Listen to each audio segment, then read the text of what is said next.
Hi, I'm Polly Barnes, and I teach at Manatee High School. I teach 11th grade, AP Lang, and English 3. And I got involved with the program when our school advertised through our email that they were looking for some tutoring help to help with the program, Avenue 941, and an initiative that they were starting with tutoring and working with kids after school.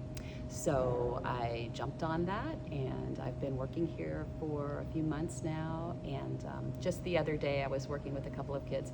We have a couple different families who all come here after school, and they all have different backgrounds, different grade levels, but they're all elementary. And they were all really busy, and everybody was super active and running around, and we were trying to kind of get everybody focused.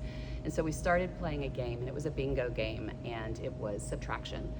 And everybody wanted to come together. So we had kindergartners up through 4th grade, and they were all sitting around the table, and they were playing together, and they were quiet, and they were focused, and they were helping each other. They weren't all trying to, grab cards or do anything like that. They all really came together, and it was like a sense of community. And so it was really a neat moment because they were learning, but they were also helping each other. And so there was a lot of growth that day. So it was great. I've enjoyed it, and I like seeing the growth.